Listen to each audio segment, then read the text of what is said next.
배상 책임의 성격 들어갈게요. 아까 전에 이제 보니까 구조가 어떻게 되어 있냐면 공무원이 사고를 쳤는데 배상 책임은 국가가 진다. 뭐지? 원래 이제 책임을 사고를 지면은 우리 그 민사 특히 민법의 경우는 뭐 전 세계적으로도 마찬가지지만은 가해자가 책임을 지는 거잖아요. 근데 가해자 따로 있고 배상 책임지는 자 따로 있고 이건 뭐냐? 그럼 국가가 왜? 국가가 돌아왔잖아요. 국가가 공무원 보고 뭐 잘못하라고 얘기했나? 아니고 도로 국가도 일종의 피해자죠. 사실은 왜냐면은 가해자 공무원이 그렇게 하는 바람에 국가는 막대한 예산상의 피해를 입게 되고 또 업무에도 지장이 오게 되죠. 근데 어찌 보면은 뭐 피해자가 일단 가장 큰 피해자지만은 국가도 일종의 간접적인 피해자에 해당되는데 왜 국가가 도로 책임을 지느냐? 잘못은 공무원이 있는데 잘못은 공무원인데 왜 국가가 대신 책임지냐? 이래서 이제 논란이 있는데요. 이 성격을 어떻게 이해할 거냐? 왜 예를 들면 공무원이 사고를 쳤는데 예를 들면 이러한 국가가 배상 책임을 지는 이유가 뭐냐 하는 이 이야기입니다. 그래서 그 책임을 지는 이유가 뭐냐에 대해서는 두 가지 견해가 있는데 하나는 대위 책임설, 대신해서 책임을 진다. 대위란 말은요 법적인 지위를 대위한다 이런 뜻입니다. 뭐 소유중이 대위가 나오면 상관없어요. 그래서 법적인 지위를 대위한다. 그래서 법적인 지위를 대신할 때 대위란 말을 써요. 위 이런 말을 써요. 지위를 대신한다. 대위 책임설.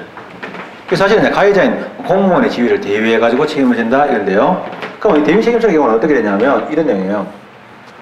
본래는요, 본래는 뭐냐? 본래는 국가 책임이에요. 공무원 책임, 죄송. 본래는 가해자인 공무원 책임인데, 생각은 그래요. 이 사람 생각은 이러한 공무원의, 이러한 책임인데, 그러면 왜? 그냥 공무원 보고 책임지라고 놔두면 되지. 왜 국가 지가 왜 나서냐 이거예요. 나선 이유가 뭐냐면, 공무원의 책임이지만은, 자, 만약에 어떤 그 숯불구이 집에 가가지고, 고기를 먹는데, 숯불 화로, 난 그 들어올 때만 되게 불안하더라고. 근데 그게 툭 떨어져가지고 고리가 있잖아요. 상에서 고기가 이제 고기 고리라게 열에 되면 산화되잖아요. 툭 떨어져가지고 크게 화상을 입었어. 이 화상은 이제 현재 의학으로는 회복이 안 돼요, 사실은. 크게 화상을 입었다. 근데 사실은 그 이제 불을 들고 다니는 애는 알바란 말이야. 그러면 주인이 있다가 내가 분명히 오늘 아침에도 매일같이 있잖아요. 그거 조심하라고 교육을 시켰다. 근데 임마가 잘못해가지고 사고를 냈다 이거야.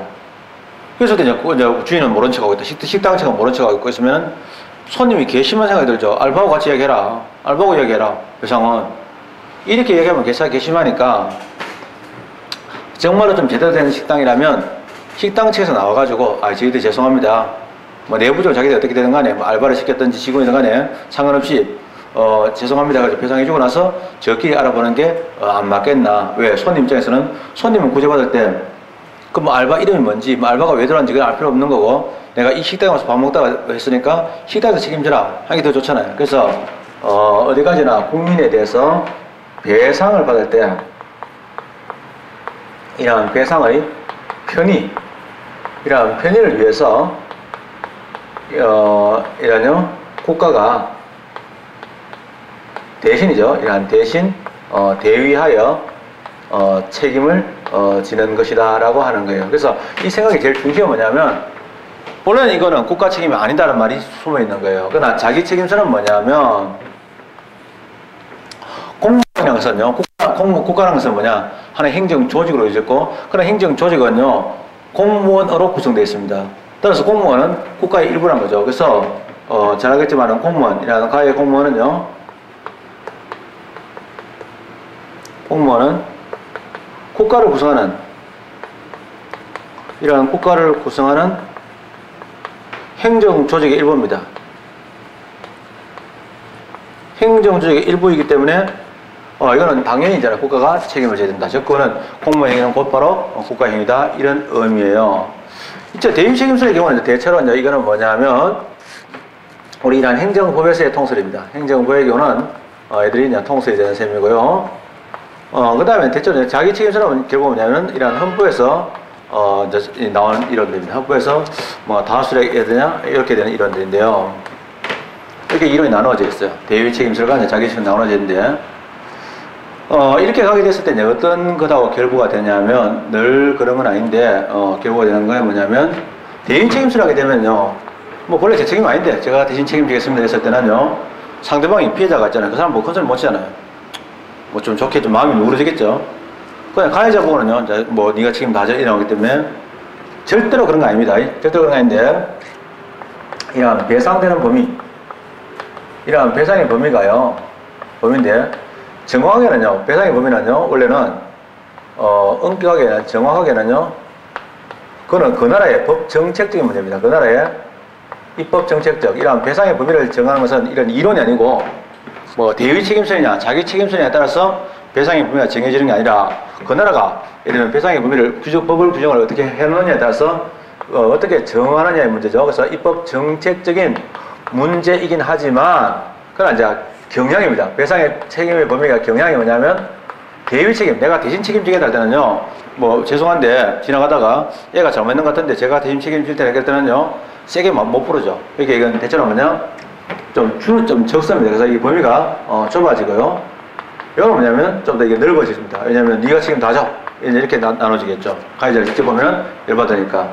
그래서 이제 이걸 보고 뭐라고 이야기하냐면, 사람들이, 이거는요, 보통은 이런 과실 책임주의하고, 과실 책임과 이런 결부시킬 때가 많습니다. 좀 묶이지만은 이게 많고요. 넓어지니까 이거는요, 대체로, 무과실 책임과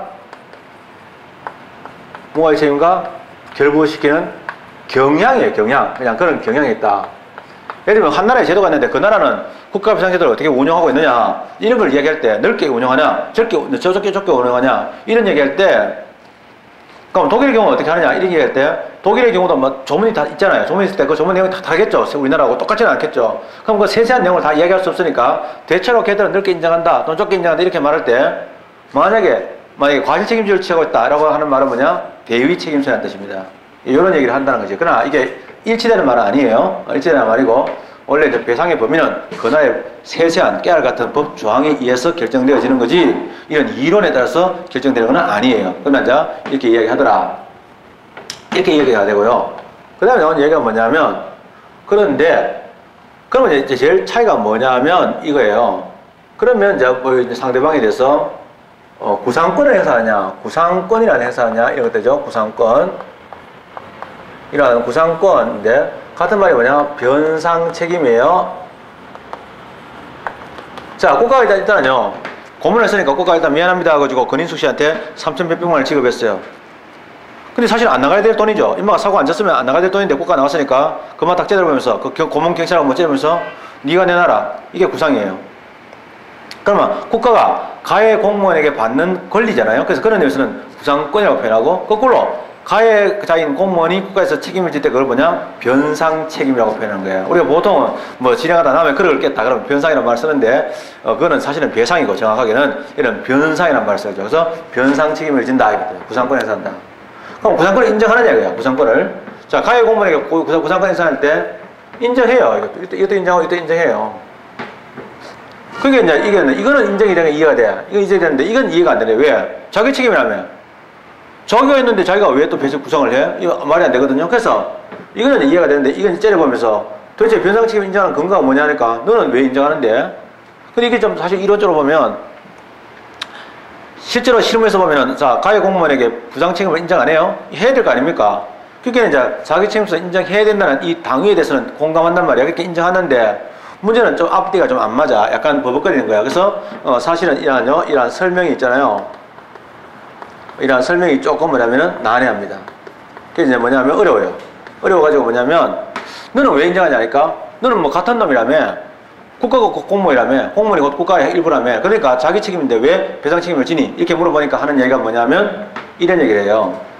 뭐 내부적으로 자기들 내부에서 위임 책임, 내부적인 뭐 위임 책임이다, 뭐 이런 소리를 하는 거예요. 그러니까 이런 소리 하니까 상대방이 못했다. 이게 사실 이건 좀 웃기는 이야기죠. 그래서 이거 공무원 시험에서 이거 찝는 문제가 나온 적이 있어요. 그래서 이거는 조금 뭐랄까 내부적인 위임 책임이라는 얘기는 자기 책임에서 나왔다는 이런 그런 취지의 문제가 출제가 된 적도 있는데요. 그런 얘기는 바로 뭐냐면, 대위 책임자 입장에서는 네가 좀 궁상 맞다, 네 이론이 좀 더 아구가 좀 덜 맞다, 이런 이야기가 됩니다. 그래서 그런 내용이 배당 책임의 성격에 대한 이야기였어요.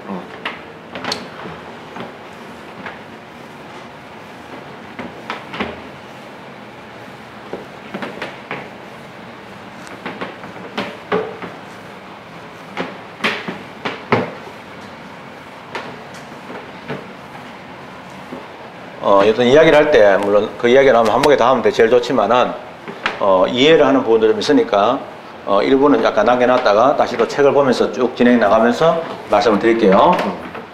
두 번째 이야기가 뭐냐면 이제 공무원이죠. 가해자의 공무원. 국가배상법에서 국가배상 청구를 받으려면 때린 놈이 누구냐에 따라서 달라집니다. 누가 때렸냐에 따라서 이제 어떤 경우는 공무원이면 국가배상 받을 수 있는 거고 공무원 아니면 배상 못 받는 거죠. 그래서 정확하게 가해자죠. 가해자가 누구냐 이건데요. 이런 가해자에 대해서는 현재 우리나라 국가배상법에서는 명문의 규정이 뭐냐면 공무원 또는 공무를 위탁받은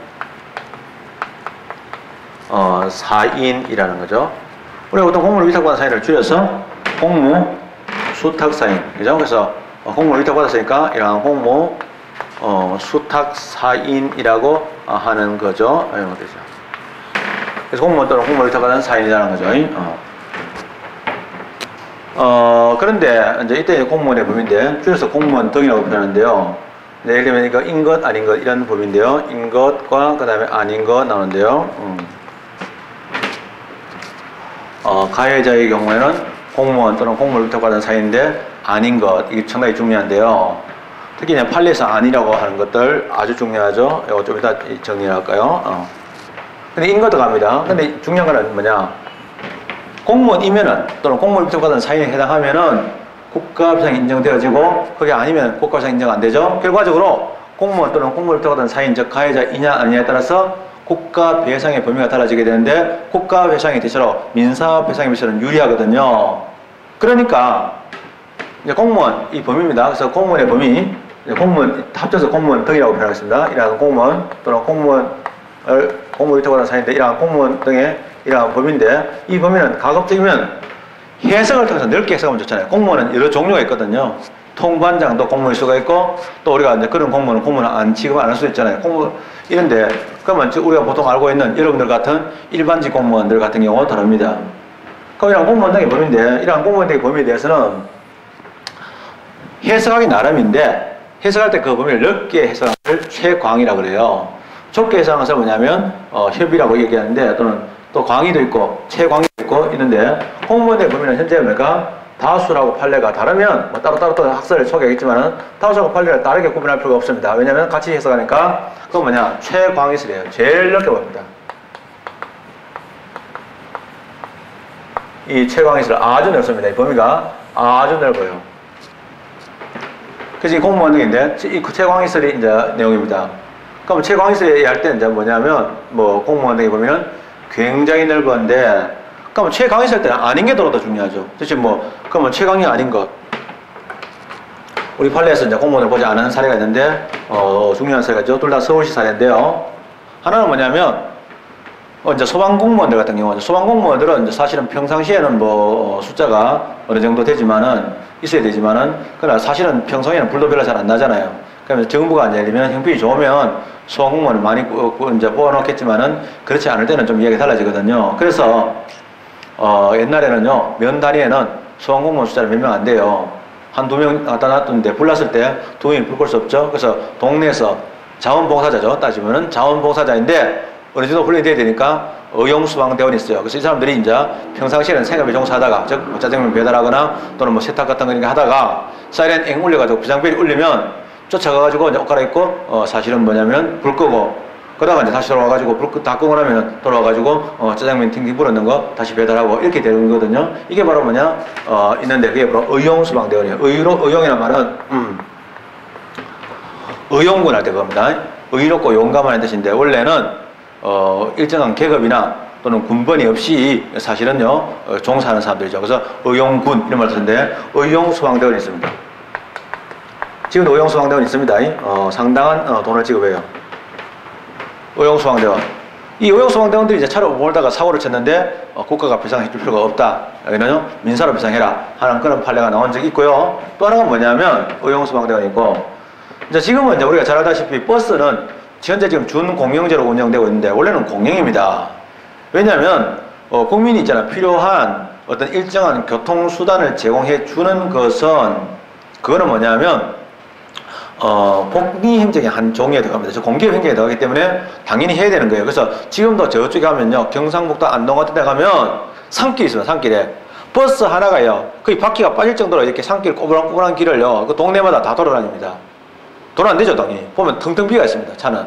뭐, 한 명, 두 명, 할머니들 가끔 다 타시고 하는데, 그러다도 운영하는 이유가 뭐냐? 돈 때문에 운영하는 게 아니고, 국가의 의무기 때문에 운영하는 거예요.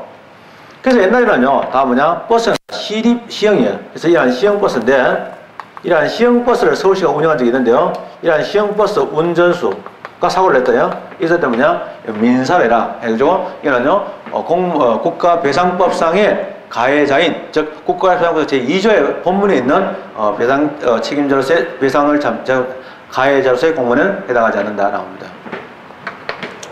이 최광희설인데요. 최광희설에 의하면 이거는 뭐 거의 다 공무원이죠. 그래서 첫째로 이런 최광희설은 뭐냐면 이게 바로 뭐냐?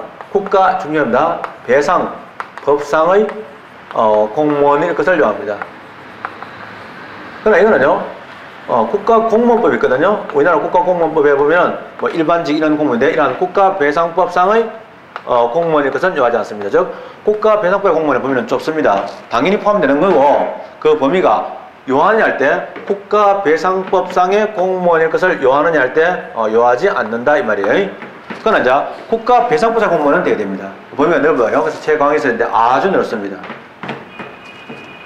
그래서 한 번 더 하면 국가공무원법상의 이러한 신분을 요하느냐, 이러한 공무원의 신분을 요하지 않는다. 즉 신분이 없어도 인정되어진다 이겁니다. 그래서 이게 최광희설인데, 자, 그래 최강희설에 하면은 뭐 웬만하면 공무를 수행하면 다 됩니다. 네, 근데 최강희설에서 이제 그럼 그 범위의 끝장을 보는 소위 말해서 최광희설에서 공무원의 끝판왕이라고 할 수 있는 게 바로 뭐냐 있습니다. 이게 이제 넓은데요. 이건 주로 시험 문제에서 판례를 굉장히 많이 묻습니다. 그게 바로 뭐냐, 우리가 잘 아는 교통할아버지입니다. 교통봉사 할아버지죠. 또 이제 동에서 아이디어를 냈어요. 관내에 있는 노인네들, 할아버지들한테 용도 좀 드리고 또 보람된 일도 좀 하고 운동도 좀 해야 되고 이러니까 뭐 그냥 돈 주기는 고력하니까 뭘 할까 해가지고 생각한 게 뭐냐면 아이들 등하교 시간에 아침에 나와가지고 그러니까 등하교 시간에 이렇게 횡단보도에 서가지고 횡단보도가 있으면 맡은 일은 뭐냐면 위임받은 일은 뭐냐면 일종의 이제 이 공무 수탁 사인인데요. 이 교통할아버지가 일종의 공무 수탁 사인이 해야 되는데 횡단보도 가에 서 있다가 파란불 나오면 이렇게 들어주고 빨간불 나오면 이렇게 세워되는 이런 겁니다. 뭐 당연하게 뭐 교통신호를 지키면은 있으나 없으나 그런 자기 자리인데 이걸 시켰어요. 이거 해가지고 이제 하시면은 이제 용돈을 좀 드리는 거예요. 근데 이 할아버지가 사실은 자기는 생각할 때 처음으로 이제 태어나서 처음으로 공무를 위임받았는데 좀 자기 능력에 비해서는 좀 시시하죠. 그래서 시시한데 국가로서 좀 더 봉사하고 싶은데 드디어 때가 왔어요. 그게 뭐냐면 중간에 신호가 깨졌어요. 신호가 깨져가지고 이제 신호등이 안 오니까 차들이 엉키기 시작하니까 자기가 본연이 있잖아요. 때가 들어가지고 교통신호자를 자기가 교통정리하게 되는 거죠. 할 때 뭐 처음이니까 누구나 실수하잖아요. 할 때 뭐냐면 막 차들이 막 밀려가지고 하다 보면 막 이쪽에서 기다리는 사람들이 막 그러고 이러잖아요. 이렇게 이 사람이 있다가 막 당황해가지고 어떻게 했냐면 니도 오고 다 해가지고 오라 그래가지고 결국은 뭐냐 박치가 되는 거예요. 박치가 되니까 이제 결국은 박치가 있는 차들은 뭐냐 뭐 자기들이 피해를 입었지만은 상대방도 신호 보고 왔으니까 할 말이 없잖아요. 그러니까 이제 일이 되니까 뭐 서로 간에 뭐 싸워서 될 일이 아니고 민사로서는 도저히 일이 안 되니까 교통할아버지가 잘못해가지고 했다 해가지고 손해배상을 청구하려고 했는데 교통할아버지 돈이 많으면은 그 동사무소 가서 그런 일을 하고 있겠습니까? 안 하겠죠. 돈이 없는 할아버지인데 이 할아버지한테 배상 청구해봤자 돈 나올 게 없을 게 분명하니까 국가를 상대로 배상을 청구했는데 특이하게도 국가가 배상을 인정했어요. 그래서 이거는 우리나라 판례 중에서 획기적인 판례입니다. 즉 이런 가해 공무원이란 최광희설을 가장 잘 확인하는 판례인데요. 이 시험 문제에서 가해자인 공무원에 해당하는 건 해당하지 않을 때 공무원의 종류를 이야기할 때가 많습니다. 뭐 예를 들면 나올 때 뭐 예를 들면 통장, 뭐 통장 반장, 통장도 공무원이다 이 말이에요. 사실은 통장은 뭐 1년에 뭐 10만 원인가 20만 원 받는데 그것도 공무원에 들어간다 이런 얘기예요. 뭐 그런 것도 있고 또 뭐 그 말할 것도 없고 이제 카투사, 미군부에서 근무하는 이런 카투사가 사고 쳤다 이것도 물론 공무원을 봅니다. 또 이란요 철도 건널목에 기다리고 있는 건널목에 차단기를 내리는 건널목 간수 이런 사람도 다 뭐냐면 이런 사람들도 공무원에 들어간다고 얘기합니다. 말할 것도 없는 거죠. 근데 이제 문제는 그렇게 나올 때도 있고 또 하나가 뭐냐면 이론적으로 이런 것도 공무원이냐 저런 것도 공무원이냐 가지고 공무원의 범위를 이론적으로 묻는 데가 있는데요. 바로 그냥 교통공사 할아버지 판례에서 나왔는데 첫째로 뭐냐? 공무원이 신분이 없는 자도 포함되느냐? 당연히 포함된다. 두 번째가 그러면 공무를 자기가 공무원이 아니지만은 공무원 민간이지만은 공무를 위탁받은 이러한 사인도 포함되느냐? 당연히 포함된다. 문제는 근데 이건 뭐 다 되겠죠. 근데 시험 문제에서 공무를 위탁받을 때 그런 공무원의 공무 위탁의 범위를 벗어난 것도 포함되느냐? 포함된다 이게요. 왜냐면 이 사람은 원래 들어가서 교통 정리하는 사람 아니에요. 밖에서 이제 이것만 들어가야 되는데 범위를 벗어났다. 공무를 위탁받을 때 일시적인 위탁도 되느냐? 이것도 된다. 이런 중요한 판례입니다. 그래서 아주 중요하고 여기에 대한 이론을 한꺼번에 딱 정리해버리는 게 바로 뭐냐? 2000년도에 있었던 교통공사 할아버지 이 판례가 가장 획기적인 판례입니다. 그러나 주의해야 될 거, 아까도 말씀드렸지만 국가배상법 제2조에는 공무원이 두 종류가 있는데 하나가 뭐냐? 본문에 있는 공무원이 있습니다. 그건 가해자인 공무원이고요. 그 다음에 2항에 보면은 군인, 군무원, 경찰 나오잖아요. 그거 당연이잖아요. 그거 나오는데 그거는 피해자로서의 공무원을 얘기하는데 당연히 가해자의 공무원에는 군인, 군무원, 경찰 포함되냐? 당연히 포함돼요. 그래서 말할 것도 없는 거죠. 그래서 예를 들면 군인이 포함되느냐? 당연히 포함됩니다. 군무원 포함되느냐? 포함됩니다. 군인, 군무원, 경찰 당연히 포함되는데 그걸 말할 것도 없는 거예요. 그러니까 이제 피해자로서 국가에서 배상을 청구할 수 없는 사람은 저 사람들인데 그것하고는 혼동하면 절대 안 된다라는 얘기입니다. 주의해야 되죠. 근데 이런 가해자인데 이 가해자 이야기를 좀 내보죠. 그럼 이런 가해자인데 이 가해자들이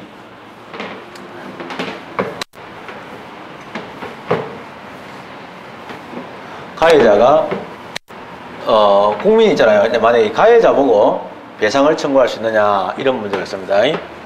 자, 나는 국가 필요 없고 지방자치한테 안 하고 나는 배상을 바로 저 가해자인 공무원에게 받아야겠다. 그런 경우도 있겠죠. 네, 그런 경우 어떻게 할 거냐 이런 문제입니다. 자, 어떤 사고가 하나 있었는데요. 그런 얘기인데 그 이야기는요 조금 이따가 고위과실 설명하고 나서 좀 설명드릴게요. 예. 이렇게 좀 이따 보도록 하고 자 넘어갑니다. 두 번째는요. 그래서 국가도는 직무를 집행하다가 나오죠. 그래서 직무를 집행하다가 나옵니다. 되게 중요한 얘기인데요. 직무를 집행함에 당하여 라고도 표현하는데 직무를 집행하면서 나오죠. 이제 공무원이 첫째로 뭐냐? 직무를 집행해야 됩니다. 그래서 이러한 직무를 이러한 집행하면서라고 하는 거예요.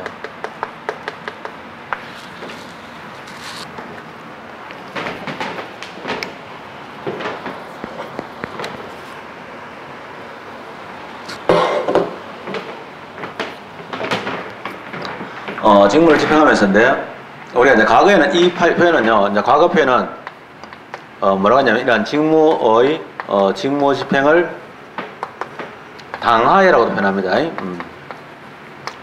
그러나 내용은 똑같습니다. 다만 이게 한자식의 표현인데 왜 저걸 말씀드리냐면 판례에서는 제 표현이 그대로 나옵니다. 그러니까 그냥 아시면 되는 거고요. 직무를 집행하다가 이런 거죠. 직무를 집행하면 당하여. 근데 직무를 집행하는데 중요한 것은 결과적으로 그냥 직무 집행이죠. 직무 집행인데 이때 직무 집행은 뭐예요? 국가 배상을 받는 직무 집행입니다. 저 국가 배상의 한 요건으로서의 직무 집행인데 직무 집행에 해당한다고 하면 배상이 가능한 거고 직무 집행에 해당하지 않는다고 하면 배상이 가능하지 않겠죠. 그래서 직무 집행이냐 아니냐가 굉장히 중요한데 인 것 아닌 것 이게 아주 중요합니다. 왜냐하면 바로 인 것과 아닌 것이 배상의 범위를 결정하는 절대적인 요소가 되거든요. 근데 이제 인 것 들어갑니다. 그 인 것에 대해서 이제 범위를 정하는데요. 이러한 이제 범위가 있고요. 그 다음에 이제 이러한 기준이 있습니다.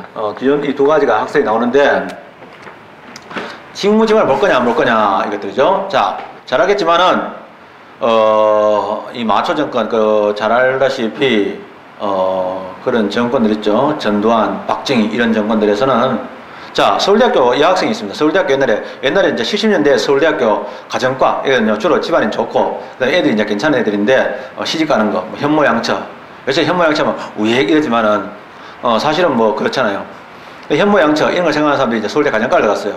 아버지는요, 법원의 고위직이에요. 고위직이고, 집안도 빵빵하고, 얼굴도 상당히 이쁘고 참한 여자인데, 이것까지 이제 대본을 했어요.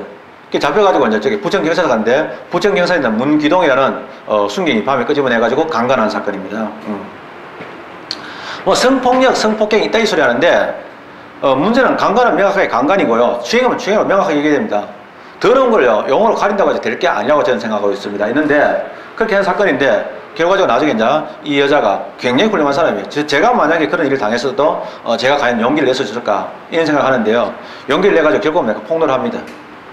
그 바람에 이제 어느 날 민주주의 물꼬가 터집니다. 그것이 나중에 이제 사실은 부천서 성고문 사건 또는 권인숙 양 성고문 사건인데 이 권인숙 씨는 지금도 사회운동가로 건실하게 일을 잘하고 계십니다. 아주 훌륭한 분인데요. 존경스럽죠. 아주 훌륭하다고 생각합니다. 이 훌륭한 사람이 결국 그냥 웃기는 거는 그 당시에 이제 자기가 정말로 자기의 뭐라 할까 희생이 있는 아픔이 있는 그런 돈이잖아요. 그 돈을 받아가지고 그 돈 전액을 어떤 민주화 시키는 사무실에 이제 쓰라고 했는데 그 사무실에 대빵이 누구냐면 그 당시에 운동하고 있던 저쪽에 누구죠? 경기도지사 김문수였어요. 근데 이놈은 나중에 배신 때리고 한나라당 품에 들어가는 거죠. 세상은 참 웃기는 거야. 재밌어. 있는데 어쨌든 간에 범위인데 이 범위를 어떻게 정할 거냐 할 때 재미난 거는 자 직무치의 범위가 넓어지면은 배상의 범위도 넓어지니까 이것도 최광의로 할 것 같은데 이상하게 봐봐요. 공무원의 범위하고 다릅니다. 공무원의 범위는 최광의설이잖아요. 근데 이거는 최광의가 아니에요. 이거는 광의설이에요. 왜 그런지 좀 이따 말씀드릴게요. 광의설. 요거 좀 이따 말씀드릴게요. 그러면 그 기준이 뭐냐 할 때 아까 전에 말했을 때 밤에 여자를 불러내가지고요 피해자를 불러내가지고 강간하는 행위가 있잖아요. 그 경찰관의 직무집행에 포함되느냐 경찰관 직무집행에 고문 또는 강간 이런 것들이 들어갑니까? 안 들어가거든요. 분명히 법적으로 안 들어가게 되어 있습니다. 그럼 이런 기준인데 이 기준은 어떻게 볼 거냐 이건데요. 자, 잘 알겠지만 직무집행할 때 공무원의 직무집행은 원래는 뭐냐면 법을 집행하는 거예요. 근데 법을 집행하는 행위가 법을 위반한다는 게 말이 되겠어요? 국가배상은요 직무집행이기도 요구가 있고 또 법을 위반할 걸 요하는데 국가가 법을 집행했는데 법을 위반한다? 그건 법의 모순이지. 그래서 만약에 이런 직무집행의 범위를 좁게 해석한다면 이거는요 사실은 모순되는 거야. 사실은 뭐냐면 위법하다. 법을 집행했는데 법을 위반한다. 이 말이 안 되죠. 그래서 사실은 국가배상을 인정할 수 없게 되는 거야. 그래서 이제 기준으로서 정하게 뭐냐면 이 기준은 뭐냐면 이런 겁니다. 아까 전에 그런 경찰의 행위는 수사행위로 봅니다. 수사처럼 보였으니까. 그래서 직무의 범위의 기준은 뭐냐면 외형설 겉으로 봤을 때 겉으로 드러났을 때라고도 하고요. 이렇게 말하기도 하고 어떤 사람은 똑같은 말입니다. 외관주의 겉으로 봤을 때 경찰관이 직무를 수행하는 것처럼 보였다면 이거예요. 그래서 외형설 또는 외관주의라고 표현하는데 외형설 또는 외관주의가 형성되어 있다 이 말이에요. 외형설 또는 외관주의 이런 게 있다는 거죠. 그래서 외형설이 있다 또는 외관주의가 있다 이렇게 되죠. 이것이 현재 다수가 판례입니다. 근데 외형설 외관주의로서는 드러난 그러니까 이걸 보고 객관적으로 표현할 수 있습니다. 그래서 객관적으로 봐서 겉으로 봤을 때 이것들입니다. 그래서 외관주의다 이 말이죠. 왜냐하면 근데 이걸 표현할 때 표현을 어떻게 하냐면 외형설 외관주의라고 표현하는데 이거는 중요한 말이라는데 직무집행은 물론이고 그 다음 밀접하게 라는 말을 넣을 때도 있고 안 넣을 때도 있는데 그건 아무 상관없어요. 관련된 직무집행과 관련된 행위도 당연히 포함이 된다 이런 뜻입니다. 그래서 꼭 직무집행이 아니라도 직무집행은 물론이고 직무집행이 아니라도 직무집행과 관련된 행위 아까 전에 말하는 부천서 성고문 사건 또는 부천서의 강간 사건 같은 그런 경우에는 우리가 사실은 부천서 성고문 사건의 경우는 사실은 수사라는 시위자에 대한 수사라는 그런 직무집행과 관련된 행위거든요. 그래서 관련된 행위라는 말은요 직무집행이 아니라도 관련된 행위도 포함된다. 이게 바로 뭐냐 외형설 외관주의에 대한 표현입니다. 되게 중요하거든요. 자 다시 갑니다. 용어적으로 봤을 때 그 말은 뭐냐면 결과적으로 이건 또 다른 의미가 있습니다. 그건 뭐냐면 그러면 가해자인 공무원이 즉 아까 전에 문기동이라는 놈이 제가 그걸 강간한 행위 밤에 몰래 불러내거든요. 강간한 행위가 제가 정말로 수사를 한다고 그렇게 믿고 있었느냐 그럴 필요는 없다는 거예요. 그래서 이러한 가해자죠. 이러한 가해 공무원 이러한 가해 공무원의 있죠. 이러한 가해 공무원의 가해 공무원 행위가 있는데 가해 공무원의 사실은 뭐냐면 가해 공무원의 뭐냐면 직무를 시간 내어서 직무 수행이죠. 이러한 직무 수행인데 직무 수행하는 의사는 주관적이죠. 주관적인 의사를 요하느냐 요하지 않는다. 즉 가해 공무원에게 이런 문장이 시험에 나오는 거예요. 지금 이 나오는 문장들이 답이 되는 문장들이니까 잘 봐야 돼요. 그래서 직무 수행 의사를 요하지 않는다. 이게 먼저 그래서 주관적이 아니다. 그렇죠? 그래서 외형설 또는 외관주의 또는 객관설이라고 표현됩니다. 뭐 학설 이름이 다 다릅니까? 취지를 알면 그냥 말이 좀 바뀌어도 알 수 있겠죠. 그래서 이렇게 되고요. 그다음에 이제 그러면 광의설하고 최강의설의 그 차이가 뭐냐? 이건 이제 이야기할 수 있는데요. 하나만 따로 놓읍시다. 그러면 이제 사실은 국가 간 작용 중에서 아닌 건 뭐냐? 광의설이니까 웬만한 건 다 되는데 이것만 안 된다 이런 얘기겠죠. 그럼 뭐가 있습니까? 답은 뭐예요? 사경제작용 나옵니다. 그래서 사경제작용 배웠습니다. 그죠? 우리가 제일 처음에 외웠던 거 북고행위죠. 그래서 이러한 국고행위 이러한 순수한 사업상에는 이거는 뭐냐? 국가 배상 예상이 안 됩니다. 그러면 이거는 잘못했을 때 부재 못 받느냐? 받지. 그거는 민사 배상 받아야 돼. 그거는 국가 배상 받지 말고 민사 배상 받아라 이런 얘기죠. 그래서 그거는 막 민사 배상 받아도 괜찮겠다 이렇게 생각한 거죠. 자, 그러면 이제 최광의설이 할 때 그 광의설의 범위는 어떻게 되냐? 이 범위도 또 글자로 또 표현될 때가 있으니까 우리 한번 보도록 하죠. 그러면 광의설에 광의설이라는 범위는 첫째로 뭐냐면 아주 중요합니다. 이 부분은 되게 중요한 작용이니까 하는데 다만 주의해야 될 거는 입법작용이라고 말할 때 입법작용도 그것이 법을 위반해서 고의과실로 손해를 발생한다면 된다 이런 의미지 입법작용이 다 된다 이런 말은 아니겠죠. 그렇게 이해하면 안 되는 거예요. 그죠? 그래서 실제로 뭐냐 이 범위에서는 입법작용 포함되느냐 입법작용도 포함될 수가 있다. 법을 제정하는 작용이 있는데 사실은 법을 제정할 때 그 법이라는 것은 효과가 어떻게 발생합니까? 일반적이고 주장적으로 발생하죠. 근데 손해는 구체적이 되니까 일반적으로 주장적인 규범이 구체적인 손해를 발생하기 어렵겠지만 그렇더라도 만약에 모르니까 국가가 법을 만들어가지고 그 법 적용이 구체적으로 손해를 끼쳤다면 발생시켰다면 이라는 말이 포함된 의미지 입법이라고 다 된다 이런 뜻 아니에요. 성질상 그러니까 어떤 데는요 입법 적용이 포함되냐 포함된다. 근데 어떤 데는 성질상 곤란하다. 맞다. 두 개 다 맞는 거야. 근데 여기서는 된다고 그러다가 저기서는 안 된다고 그러다가 이런 경우는요 모든 문제를 평면적으로만 이해하는 데서 나옵니다. 이해를 하려고 좋게 마음을 먹으면 내가 더 좋아지는데 내가 갖고 있는 어떤 그 이해의 낮은 단계를요 그대로 고수하려고 하면 안 되는 거고 좋게 이해해 주려고 노력해야 되는 거죠. 두 번째가 사법작용도 포함되냐? 되는 거지. 행정작용도 당연히 포함된다. 즉 국가작용은 다 포함된다. 따라서 법원의 재판행위도 포함되냐? 됩니다. 그래서 제일 처음에 사례 중에서 인혁당 사건을 얘기한 것도 그 당시에 인혁당 사건에 대한 판결이 바로 뭐냐? 대법원 판결입니다. 근데 대법원 판결이 잘못됐을 때도 배상을 인정한다 이 말입니다. 행정사건에 이론적으로 들어갑니다. 행정의 작용은 크게 두 가지 있습니다. 한마디로 권력적인 작용도 있고요. 비권력적 작용도 된다. 그래서 중요해서는 비권력적 작용도 된다 이 말이에요. 권력적, 비권력적 작용인데 비권력적 작용은 다 된다는 얘기고 비권력적 작용도 아까 전에 말하는 요건을 갖춘다면 될 수 있다 이거고요. 그 다음에 또 하나가 뭐냐면은 그 자체가 법적인 효과에 발생을 의도하는 법률 행위도 될 수 있고 사실행위도 될 수 있다. 그래서 권력적이든 비권력적이든 법률이 될 수 있고 사실행위 되는데 권력관계는 크게 두 가지가 있죠. 하나가 뭐냐 조세를 부과하는 이러한 권력적인 관계가 있고 관리관계인데 권력관계가 있죠. 잠깐만 죄송 권력관계고 비권력관계는 두 가지가 있죠. 하나가 뭐냐면 관리관계가 있고요. 그다음 이런 국고관계도 있죠. 그러나 관리관계 되지만은 국고는 되지 않는다. 바로 사경제작용은 안 된다 이렇게 말씀드렸죠. 그래서 요렇구나 이렇게 알면 좋아요.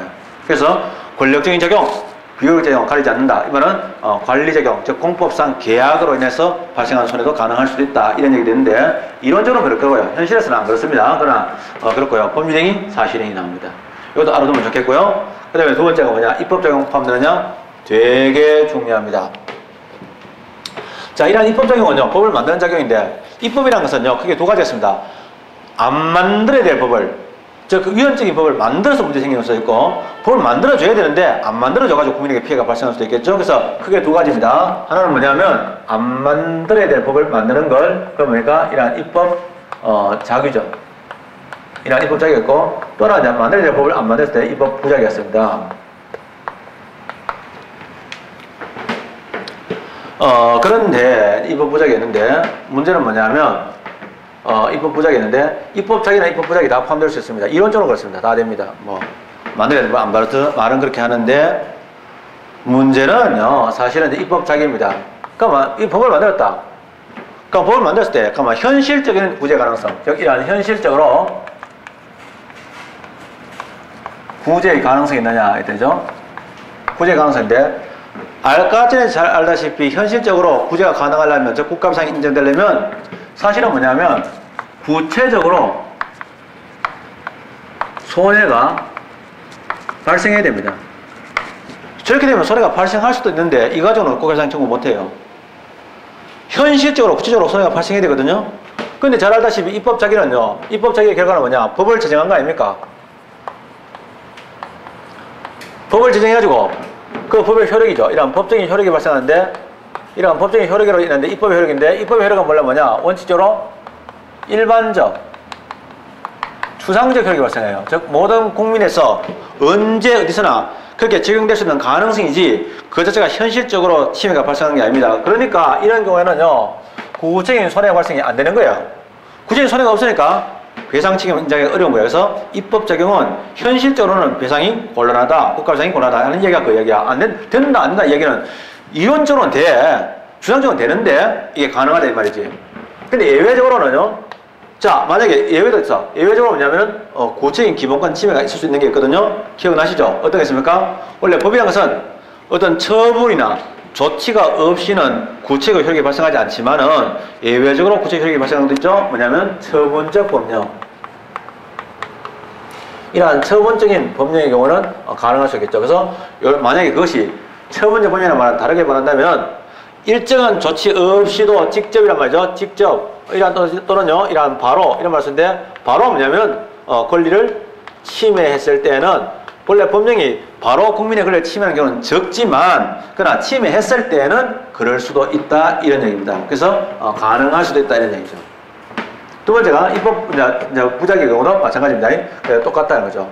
다만 우리 헌법재판소의 경우는 이제 입법 부작의 경우 두 종류로 나눕니다. 하나가 순수하게 헌법에서 그런 법을 만들고 규정해놨는데 안 만들고 꼼짝도 안 하고 있는 게 있습니다. 그거는 협의의 진정 입법 부작이라고 그러고요.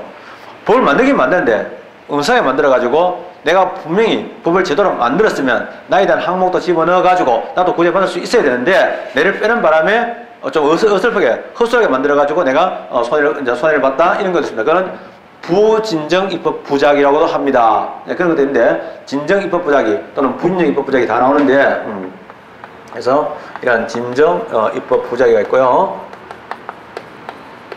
그다음 이런 부진정 입법 부작이 이렇게 나눠져 있던데 뭐 그런 것도 있더라 이것들. 자 입법에 대한 얘기 좀 더 합시다. 이런 얘기도 하는데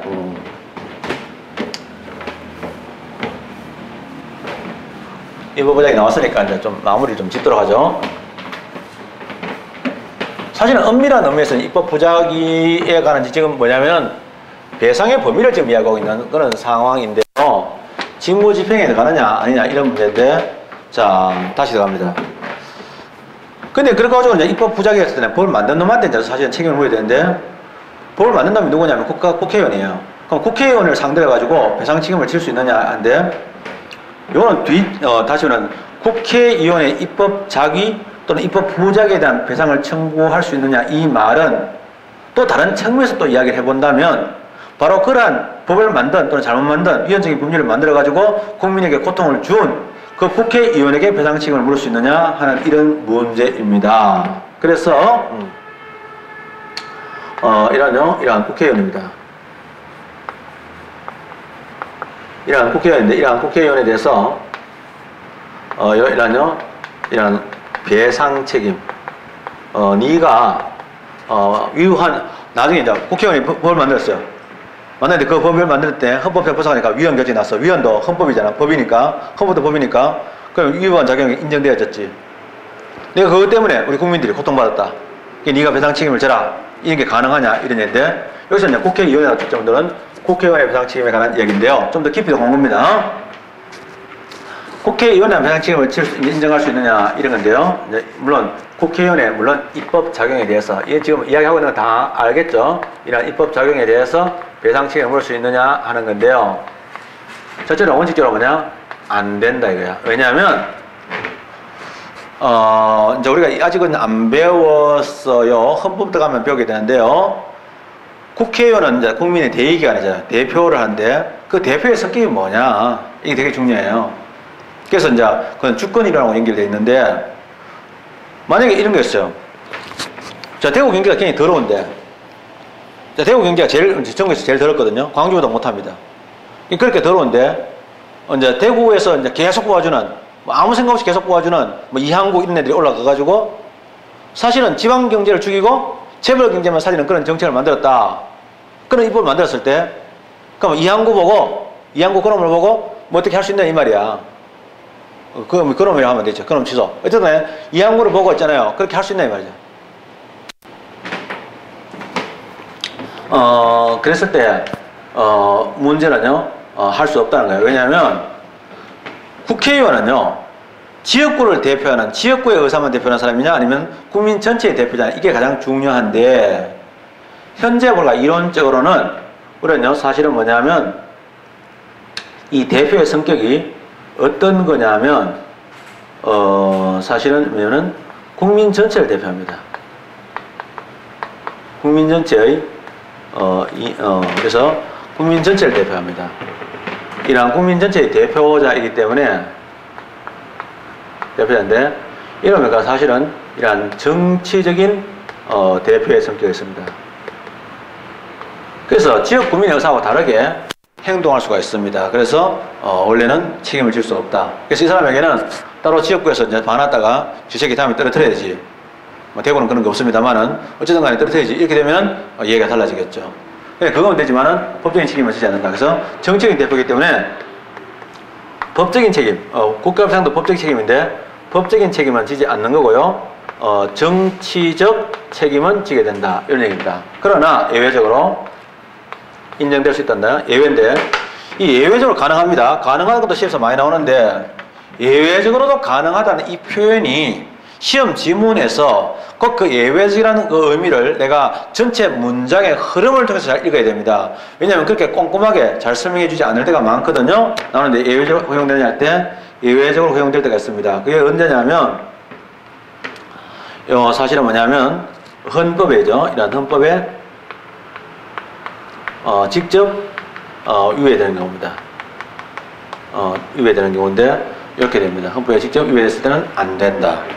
이런 표현이 나오거든요. 굉장히 중요합니다. 그래서 헌법에서 명확하게 직접적으로 위배되는 경우는 허용되지 않는다. 그때는 국회의원에서 책임을 인정할 수도 있다 하는 그런 얘기죠.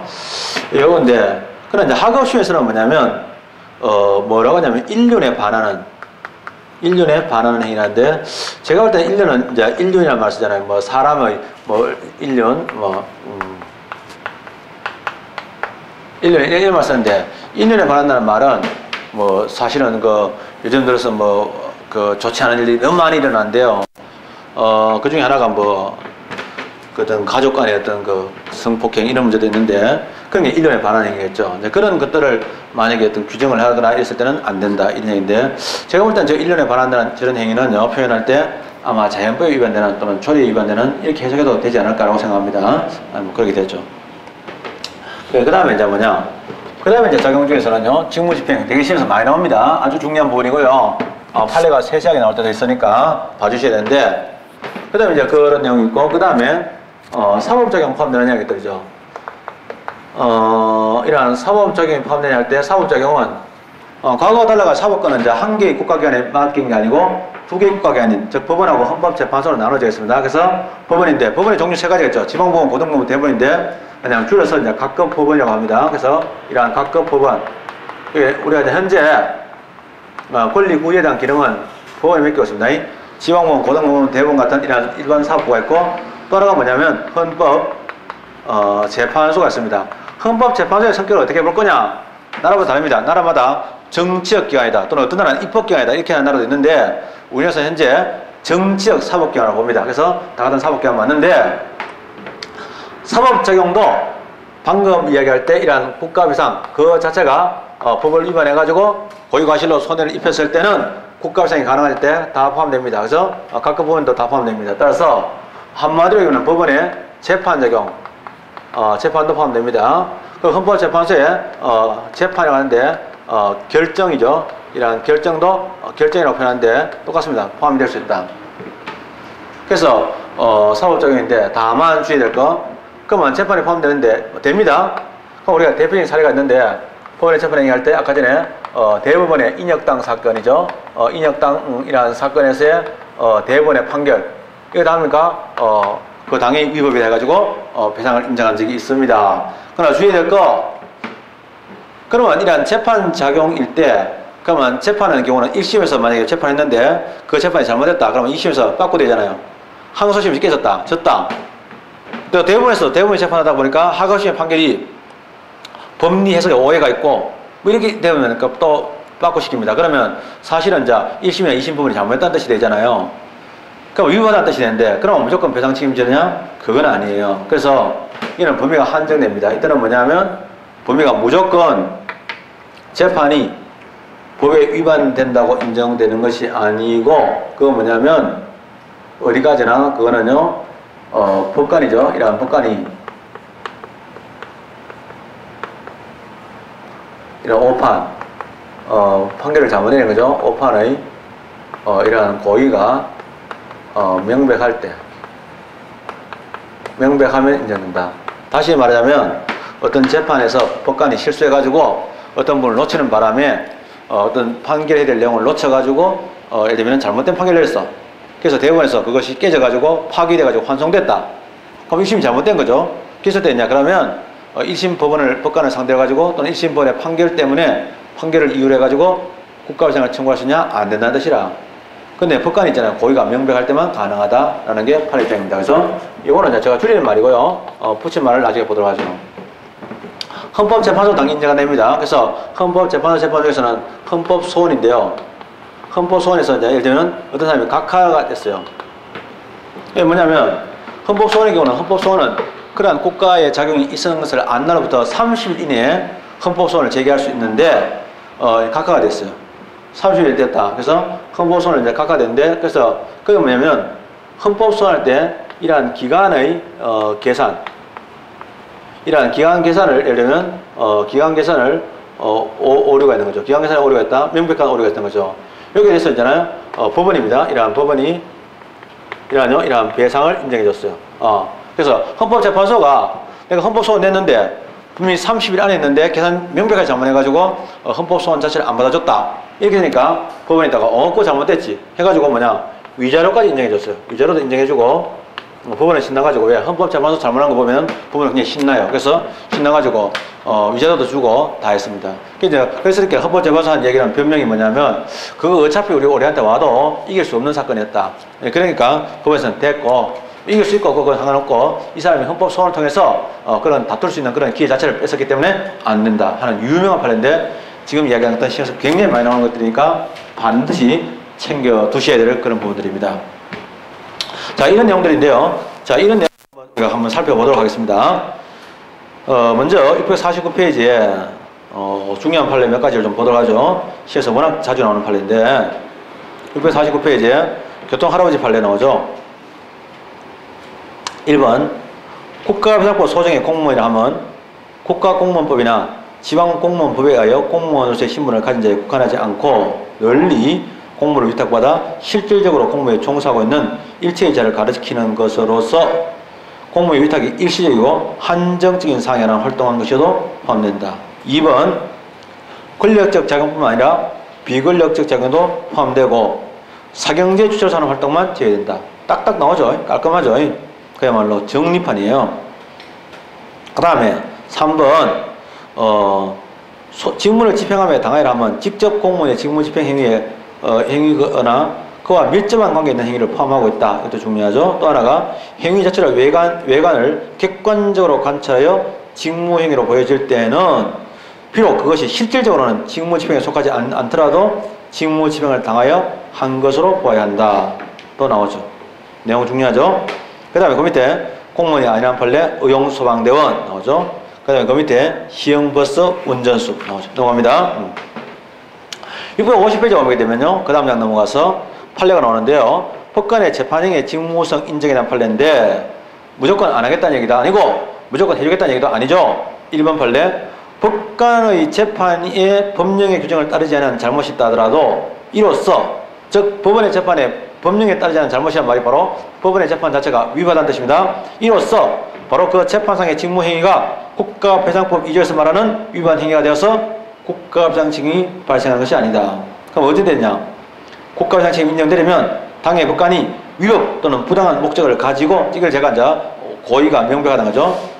가지고 재판을 하였다거나 법이 법관의 직무 수행상 준수할 것을 요구하는 기준을 현저하게 위반하는 등 법관에게 부여된 권한의 취지에 명백하게 은하게 이를 행사하였거나 행사했다고 인정하면 특별한 사항이 있어야 된다. 이게 중요합니다. 그래서 그 뒤에 표현이 굉장히 중요한 표현입니다. 꼭 정해 주셔야 되고, 그 뒤에도 마찬가지입니다. 그 다음에 니은 판례, 되게 중요하죠. D가 한번 보죠. 헌법재판소 재판관이 청구기관 내에 제기된 헌법소원 심판 청구 사건에서 청구기관을 오인하여 각하 결정한 경우 이에 대한 불복 절차 내지 실형 절차가 없는 때에는 국가배상 책임을 인정할 수가 있다. 잘 알다시피 우리가 재판의 경우는 1심, 2심, 3심은 3심 제도지만은 헌법재판소의 헌법소원은 불복 절차가 없습니다. 즉, 한 번 그거 못 받으면 그걸로 끝이거든요. 그러니까 그걸 인정한다라는 거죠. 그 다음에 그 뒤에 2번 판례도 거의 똑같은 판례가 최근에 또 나왔기 때문에 다시 한 번 더 적어드렸고요. 넘어갑니다. 652페이지. 국회의원의 입법행위와 손해배상 나오는데요. 자, 한번 봅니다. 국회의원에 대한 직접적 물을 수 있는 할 때 1번, 우리 헌법이 채택하고 있는 의회민주주의, 즉 대의제 민주주의인데 다원적 의견이나 각가지 의견이 반영시킨 토론 과정을 거쳐서 다수결의 원리에 따라서 통일적인 국가사를 형성하는 역할을 담당하는 국가기관으로서 그 과정에 참여하는 국회의원은 입법에 관하여 원칙적으로 국민 전체에 대한 관계에서 정치적인 책임을 질 뿐 개개인의 권리에 대하여 법적 의무를 지는 것이 아니기 때문에 국회의원의 입법행위는 입법의 내용이 헌법의 문헌에 명백히 위반됨에도 불구하고 국회가 굳이 당이 입법을 한 것 같은 특수한 경우가 아닌 한 이럴 경우는 책임을 지는데, 그렇지 않을 때는 위법행위에 해당되지 않는다. 즉 국가배상 책임을 지는 위법행위로는 볼 수 없다 하는 내용이 나오죠. 그 다음에 그 밑에 공무원의 직무행위에 사경제 작용이 배제된다. 이런 판례가 있고요. 그 밑에 또 표 나옵니다. 판례에서 직무행위에 해당하는지 여부인데요.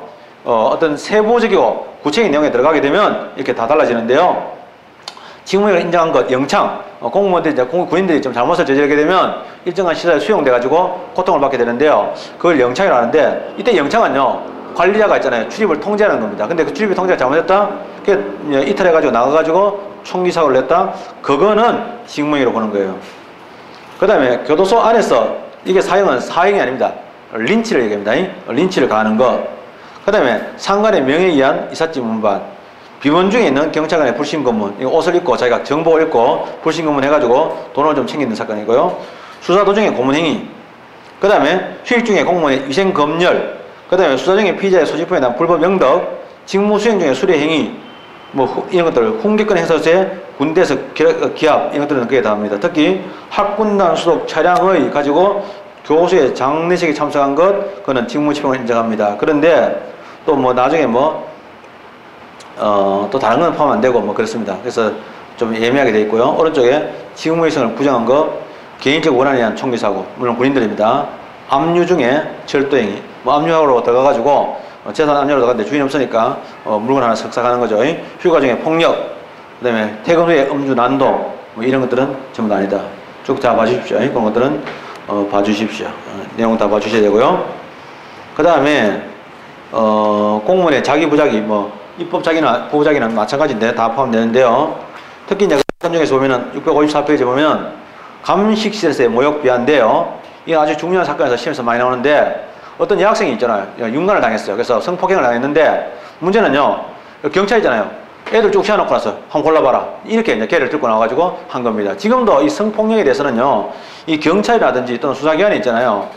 가해자를 한 번 더, 두 번, 세 번 죽이는 그런 일을 합니다. 그래서, 거기에 대한 배상을 책임을 인정한 사건이 있습니다. 이런 내용들이, 직무집행인데, 직무집행에 해당하느냐, 해당하지 않느냐 굉장히 중요하고, 이론, 판례, 조문 다 중요하니까 꼭 읽어보셔야 됩니다. 이거는 문장들을 다 보시는 게 좋아요. 네, 좀 쉬었다 계속하겠습니다.